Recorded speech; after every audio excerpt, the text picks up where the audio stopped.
Welcome back to the deep dive. Today, we're really going to cut through the noise.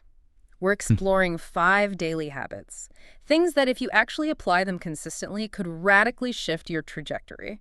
We're talking like within the next 6 months. And forget that unrealistic wake up at 4 a.m. stuff. Right. These are genuinely practical, evidence-backed practices. Things designed to sort of resculpt your brain, really, and build your day from intention, not just reaction. We've dug into the sources, and it's pretty compelling stuff. It really is. It's amazing how fundamental these habits are and why they hold so much power for transformation, lasting change. Right. It doesn't just explode overnight in some big dramatic flash. No. It builds up, little by little, brick by brick, you might say, through those small, consistent actions you commit to, like every single day. Okay. Think of it also like compound interest, but for your mindset, for your personal growth. I like that analogy. Yeah, you might not see a massive shift in a week, maybe not even a month, but the cumulative effect over 6 months could be genuinely profound. Like they say, right? Yeah. Motivation gets you going. But habits keep you growing. Exactly. That's the core of it. Okay, so let's dive right into the first one then. That critical habit. The 5-minute mindset reset. So every morning, right, before the phone starts buzzing, before the news hits you, before the world basically grabs your brain, just carve out 5 minutes. Just for you. It sounds simple, but it's about owning your mind proactively before anything else dictates where it goes.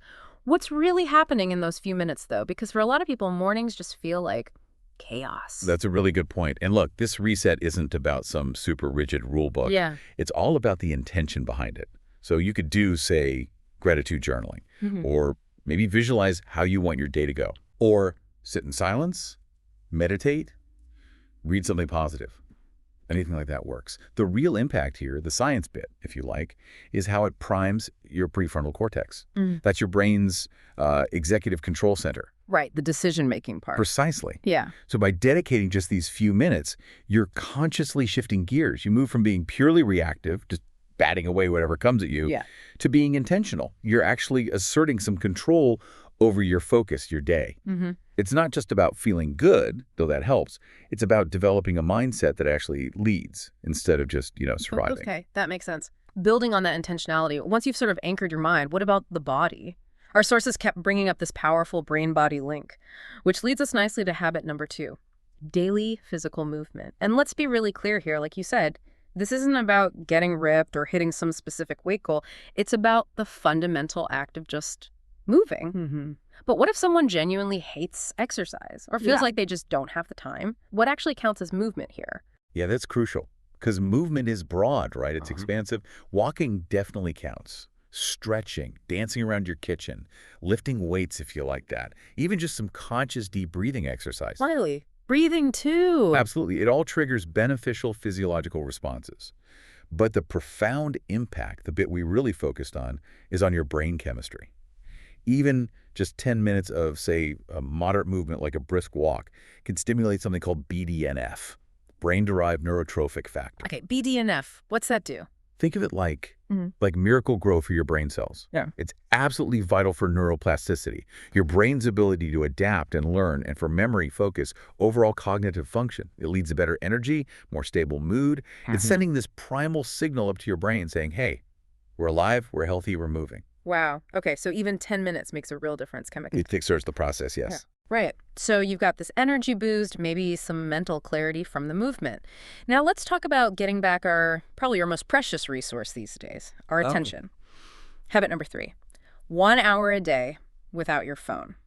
Now, I can already hear people thinking, 1 hour, impossible, in this crazy connected world. It sounds daunting. Yeah. Isn't there a risk, though, missing vital work stuff or feeling totally cut off socially, or is the payoff just that big? It's a totally valid concern. It just shows how deeply these devices are woven into, well, everything we do. But the sources we looked at, they were really clear. The benefit is immense. We're talking a minimum. Just 1 hour, phone-free each day. Okay. See, the constant pings, the notifications, that instant hit you get from checking your phone. Yeah. It creates something psychologists call attention residue. Attention residue. Yeah. So even if you just glance at your phone quickly, a little bit of your brain power, your cognitive energy, kind of stays stuck on whatever you just saw, which means you can't fully focus on the next thing, the important thing.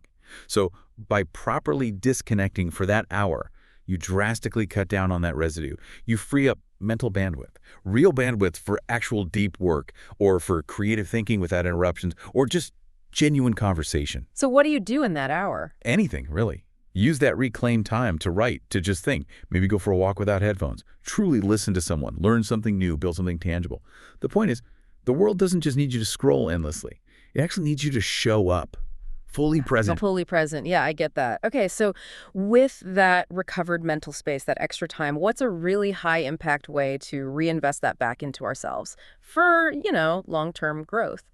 Which brings us to habit number 4. Learn one new thing a day. Sounds almost too simple. But the power in this, our sources kept highlighting it again and again. It does sound simple, but don't let that fool you. The essence is simple. Just consume one new piece of useful information daily. Could be listening to part of a podcast like this one, maybe reading just a single page from a nonfiction book, watching a short educational video. So the format doesn't matter so much. Less than the intention. The goal isn't just passive entertainment. It's about actively, consistently growing your, let's call it, cognitive architecture, your mental toolbox. Think about the bigger picture. Yeah. Over 6 months, that's 180 new insights, potentially. 180 new tools in your toolbox. Wow, yeah. And beyond just collecting facts, this habit really encourages what some people call T-shaped skills. T-shaped. Yeah, so you have deep expertise in one core area. That's the vertical bar of the T, but you also have broad knowledge across lots of other areas. That's the horizontal bar. It's this mix, this interdisciplinary approach that really sparks innovative thinking, helps you adapt, solve problems differently. It can literally change how you think, how you communicate, maybe even your career path down the line. Okay, T-shaped skills. I like that framing. Right, finally, habit number 5. And this one I think often gets overlooked. It's maybe not as glamorous, but the sources suggest it's a genuine game changer for overall well-being and definitely for performing at your best. The nightly shutdown ritual, ending your day with real intention. A lot of high performers seem to live by this. Oh, absolutely. Yeah. It's often underrated, but Yeah. so powerful. And it doesn't need to be complicated. Basically, it's a short, maybe 10-minute nightly ritual. 2 key steps, really. First, take a moment to just briefly review your day. What worked? What maybe didn't go so well? What did you learn? Okay, like a mini review. Exactly. Then second step, write down your top priorities for tomorrow. Just get them out of your head and onto paper. And the third, absolutely crucial part, wind down without screens. Put the phone away. Turn off the tablet, the TV. The no screens rule again. It's key here. This whole ritual, it signals to your brain, okay, the workday, the doing part of the day is officially done. And there's a really strong direct link between doing this kind of intentional end-of-day process and getting significantly better sleep. Which affects everything else. Everything. Better sleep translates directly to, well, better thinking, better emotional control, better physical health. It's how top performers consistently reset. They optimize their mind and body for the next day before they even go to bed. It's like prepping your subconscious for success. Preparing your subconscious. Okay, that's a powerful idea. Right, let's quickly recap these 5 habits then. This is like the toolkit for a potentially very different next 6 months. First, the 5-minute mindset reset to own your thoughts, prime that prefrontal cortex. Own the morning. Second, move daily. Not for looks, but for that fundamental shift in brain chemistry, energy, focus. Get the BDNF flowing. Third, 1 hour phone free. To fight that attention residue, reclaim your focus, unlock deep work. Get your mind back. Fourth, learn one thing a day. Build that mental toolbox, develop those T-shaped skills, fuel your future. Stay curious. And fifth, the nightly shutdown ritual. To end the day with intention, reset for amazing sleep and peak performance tomorrow. Prepare for success. So 5 habits. None sound impossible on their own. No, not at all. And that's the thing, isn't it? Here's the sort of ultimate truth about all these habits. Doing any one of them once. No. Not hard. The real challenge, the actual test, it's the consistency. It's doing it day in, day out, especially when no one's watching, when you don't feel motivated. Yeah, it's the discipline part. Exactly. But connect this to the big picture. Even if you only manage, say, 70% consistency with just 3 of these habits over 6 months, that can still lead to really significant transformation. You'll likely find your mindset is sharper, your discipline muscle is stronger from all those small wins, and your opportunities, they often multiply because you've built this clarity, this expanded capacity. It's all about those tiny gains adding up. Aggregation of marginal gains, they call it. Okay, so What does this all mean for you listening right now? Here's our challenge to you. Choose just one habit from everything we've talked about today, I'll start with one. and commit to practicing it for the next 7 days. No excuses. Just give it a real go for 1 week. See what happens, see what shifts. You really could be just one small, consistent habit away from a completely different life. Keep going, keep growing. And maybe a final thought to leave you with. When you do commit, even to just one of these habits, what do you think might be the very first ripple effect? That first subtle change you might notice in your day-to-day life? Something to think about.